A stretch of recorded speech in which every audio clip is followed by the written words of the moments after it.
Larken Rose here, and I have two trivia questions for you. The first is, do you know what E Pluribus Unum means? You've probably seen it on the currency. Do you know what it means? It means from many, one. In other words, many people making one, like one nation and one yada, yada, yada.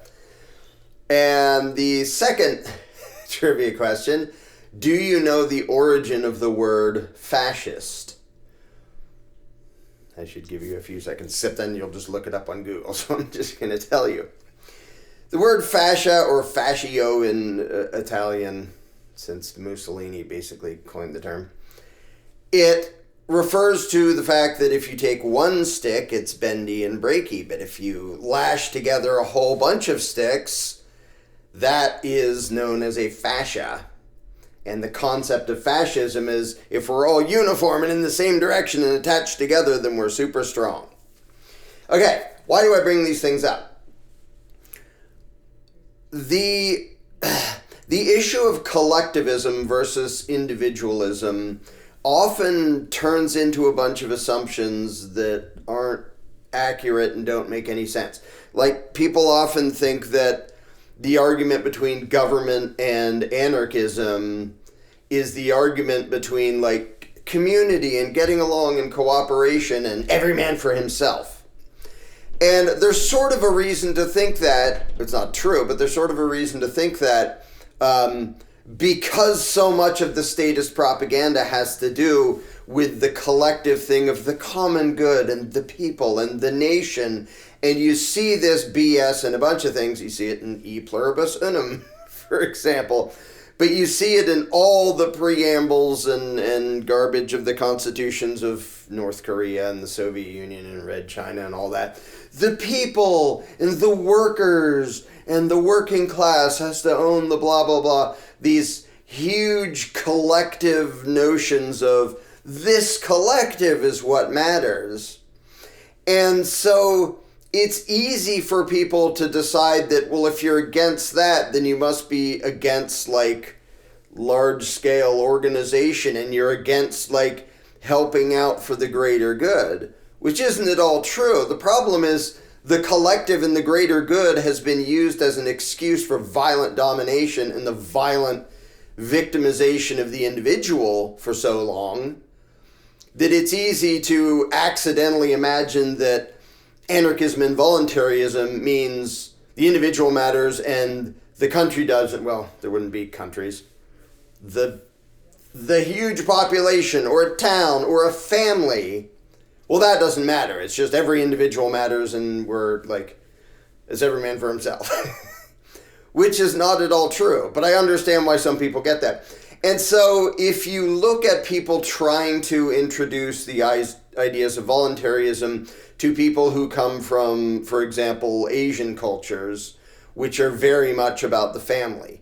And I mean, the same could be said of like a lot of the Italian culture, the culture of India, I mean, the culture of the US, but Asia is particularly, you know, sort of for thousands of years has been slanted in the direction of it's about your clan and your family, and what the individual wants matters less. So much so that they would often use, when they say their name, they say the family name first, and then the individual name, as opposed to, and I don't know how much they do that anymore, but as opposed to in America, you say your first name, and then you say your family name. And that's a cultural attitude difference. That doesn't determine the difference between authoritarianism and individualism. Because the notion of collectivism, politically speaking, isn't about, well, which matters more, the individual or the group? And when people ask that question, the question's already wrong. The reason they ask that is because so often the group has been used as the excuse to violently dominate the individual, which shouldn't ever happen. But an actual group, whether you're talking about a football team or a family or whatever, you can have individuals working together who make up the group and make it an awesome thing, and like way more awesome than it would be with each person just doing their own thing and not cooperating or organizing. So the idea that anarchism means individualism, like every person doing his own thing, and no sort of collective action or organization is just utterly wrong. And I think it may be an extra hard sell for people who are so used to thinking in terms of, well, family comes first. Now, whether you culturally believe in that or not is another question. But when you have the idea of the group versus the individual, the thing that matters is, was the individual free to choose? Is he voluntarily helping out his family or his sports team or his town or his whatever, or is he being coerced into it? Because the only time collectivism is evil is authoritarian collectivism, where the good of the collective and the common good are used as an excuse to violate the rights of the individual. And I think that makes a lot of people think, sort of knee-jerk react by thinking, no, the individual is supreme, doesn't have to care about anybody else. And like, what you want doesn't matter, which isn't true. You might voluntarily decide that it matters. For example, I think a society without the family unit is gonna be a mess, and there's already like pretty dang much evidence demonstrating that, yeah, the family unit is really important. And you know, I'm not going to get in depth into this, and you can be offended by the statistics all you want, but households, for example, where there isn't a father present, the children, especially male children, are a gazillion times more likely to end up in prison and end up in trouble and end up uneducated and addicted to stuff. And like everything bad that a boy could possibly get into, that's way, way higher when there isn't a father figure present. That's just what the statistics show. But when you decide that the question is which matters more, you're completely missing the point that matters. What matters is whether it's coercive or not. So if there's, you know, a business, this is another example. If there's a little, you know, some little store that, you know, 10 employees or something, like, well, each of those individuals, I don't have to answer to the boss. No, you don't. You can leave and not be employed there and not get paid. Okay?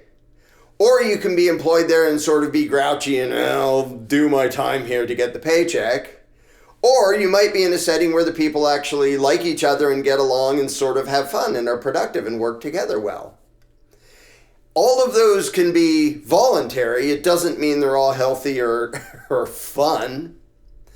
But the idea that individualism means not having sort of collective operations is ridiculous. And by collective operations, I don't mean there's a collective that forces it on the individual. It's the exact opposite of what I mean. So, for example, when I was growing up, I knew almost everybody in the town I grew up in. And unfortunately, in the US, that hardly ever happens anymore, which is really sad. People don't know their neighbors. I don't know my neighbors right now. And, you know, after I moved out of that town, even 10 minutes away, didn't know my neighbors then. And I think that's kind of sad. And I think there is something very important and useful about groups that get together voluntarily. This also includes like churches. Now, there's other things I can complain about churches, but a community or a church can still be people who get together and like, hey, we know each other, we get along, we help each other out. And it's sort of this little thing that nobody has to go, nobody's coerced into it, but the power of people working together is like, that's a real thing, and it doesn't require coercion. And the thing is, I think the reason there don't seem to be that many anarchists who are from like Asian cultures, for example, is because they so much focus on the family unit in the town and you know, don't dishonor your family and stuff. Now, you can argue about whether that's how, you know, the pros and cons of having that attitude at all, whatever. But if they get the impression that anarchism means, heck with your family and your town and your neighbors, none of that matters, you're the only thing that matters, like this narcissistic, self-absorbed stupidity, Like, pretending that that's what anarchism means is ridiculous and counterproductive and a really bad idea. So if you're talking about, some family unit or some little town in China or something, if everyone there says, yeah, we shouldn't be forced to do this, but we don't need to be because we get along and we work together and we like knowing each other and we like, having so much about this be familiar and we know all the people and nobody's coerced, but we choose to be part of a collective. Now, the word collective has so many negative connotations for me and probably for a lot of you. And the thing is, that's part of the problem because it gives the impression to the rest of the world that anarchists think the individual is all that matters. And when it comes to rights, it is. The individual owns himself and completely and solely should be the one who decides what he's going to do, what happens with his time and energy and everything else. But that doesn't mean that his choices should be to ignore everybody else or to be isolated or to only think of himself. And that's one of the weirdest paradoxes is when people who advocate widespread extortion and then a welfare state, like the political left loves to do, they want to think of that as being compassionate. Oh, we really care, which is why we want all of you violently robbed so that the stolen loot can be given away to people and we can feel good about it without having to rob you and without having to give our own money. Because that's too troublesome to actually practice compassion and charity. We'd rather have government do it on our behalf.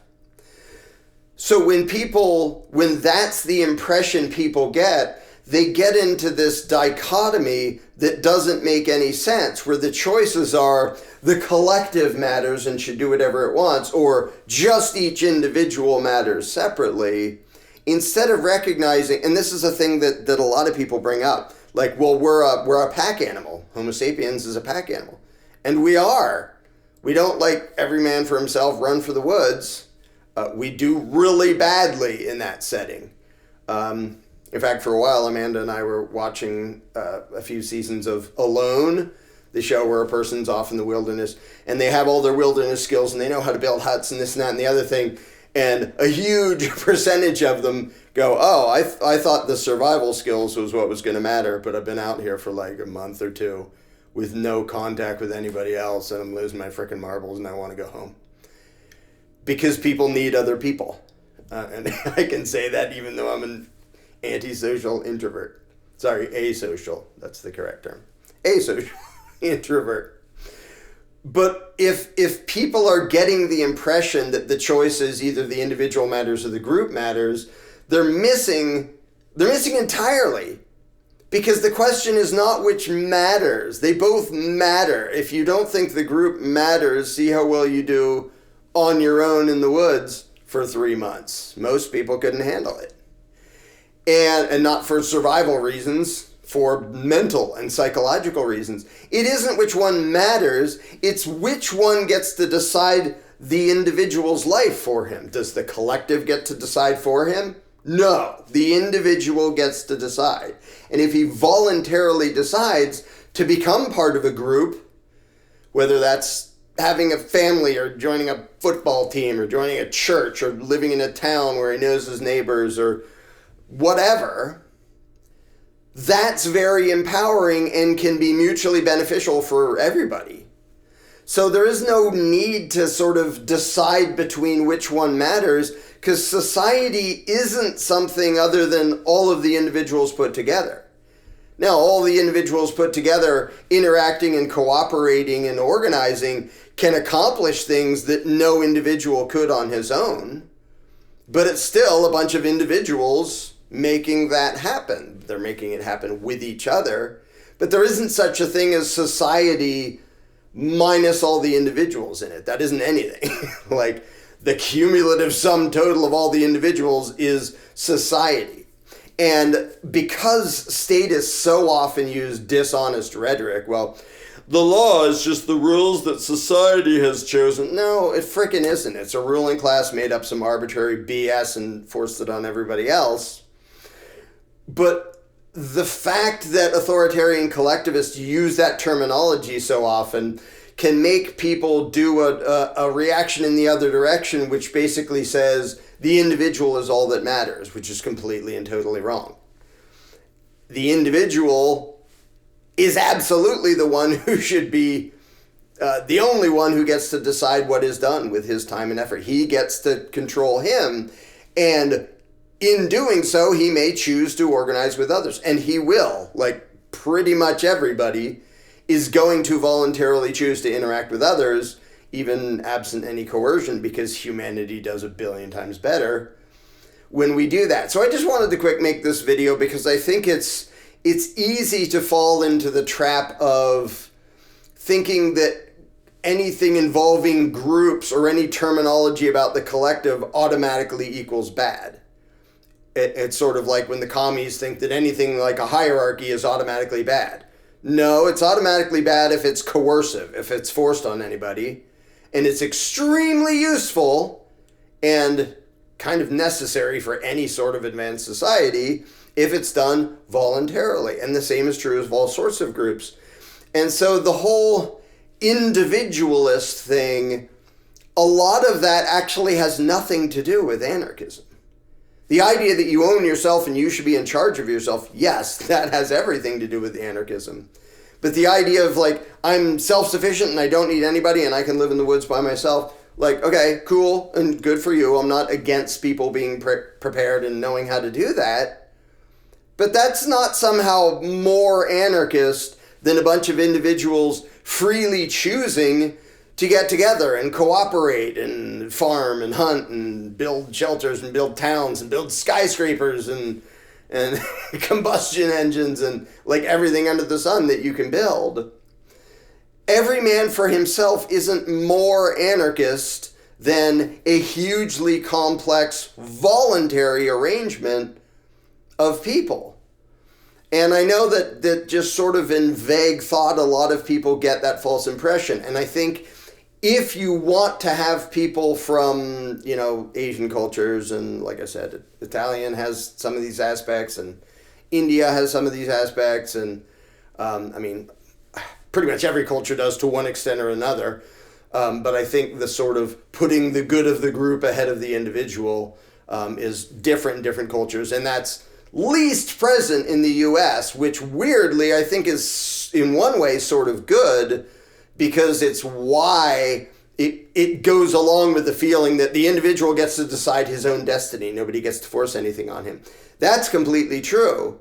But the idea that his destiny should be to run away from everybody else and do his own thing and not give a crap about anybody else, well, that's a bad conclusion. That's a flying leap of non sequitur. But if we talk as if that's what it means, like the concept of a sovereign individual. Now, I hate the term sovereign individual and sovereign citizen because it's been ruined by like patriot mythology silliness. But conceptually, the terms are, the individual is sovereign. There is no one who has the right to rule him. That's all that means. It doesn't mean he should only care about his own interests and his own profits and his own hopes and dreams and just what he wants and screw everybody else. That's not at all what it means. But there can be sort of that backlash against collectivism that sort of throws in all that other noise too, instead of saying, you can have all the groups you want, huge, little, medium, whatever, for a million different purposes, as long as they're voluntary. And humanity needs those. Like, the humanity would be a complete wreck, and we'd probably go extinct in about 10 years if nobody cooperated with anybody. It was just every man for himself, even if they were trying to be voluntary. So the cooperation and the organization, you can see it in the way people respond to the idea of no ruling class, is they assume that means no cooperation and no organization. Like, it's every man for himself. Survival of the fittest. We're all killing and eating each other. We're all violent cavemen. Because we don't have rulers. Like, why are those the two choices? Be the subjects of authoritarian rulers or be stupid, violent cavemen. Those aren't the two choices. That's ridiculous. But I would just sort of caution voluntarists and anarchists against accidentally giving the impression that we think that the individual is all that matters, because it isn't. The concept of family matters a lot. The concept of community matters a lot. One way you can have a community is around a religion. Now, I don't belong to their religion, but the fact that people get together and like each other and help each other out, that part is very useful and good, and that should happen. Shouldn't be coerced. That's all it means. But I think, yeah, anyway, so that's sort of the point, is I think there's a tendency to sort of pull away from the anything that looks like collectivism, even group organization and cooperation that's voluntary and kind of essential for human survival. And that's like, it's easy when somebody's like, nobody's the boss of me, to think, therefore I shouldn't give a crap what anybody else wants when deciding what I want. And that jump is just stupid. Yeah, nobody's the boss of me, and I care what other people want. And there's people in my life that I'll help them and they'll help me. And I have family connections, and I have, like, the fact they don't have the right to rule me doesn't mean I want nothing to do with them. It's when I want something to do with them, I want it to be voluntary in both directions, and that's all. So anyway, I guess I've ranted enough about that. It's kind of sad to watch people overcompensate like that and talk as if the individual is all that matters. And that thinking, like, you have the right to think that way and you have the right to behave that way when it comes to controlling yourself. It's not going to make you happy. It's not going to lead to a good outcome. You still have the right to do it. Nobody has the right to force you to do otherwise. But actually, voluntary groups and collectives, as much as I hate that term, are kind of essential to humanity. And there's nothing wrong with that if they're voluntary. So don't decide that individualist has to mean screw the group, I don't care about anybody else, it's just about me. Like, that's not being a voluntarist and anarchist, that's just being a self-centered idiot. And if I say that as an asocial introvert, then hopefully you'll take that to actually mean anything. So yeah, just another way in which the concept of anarchism can be hugely misunderstood by a lot of people. So I'm asking all you anarchists to try to not add to people's very easy misunderstanding of what the term actually means.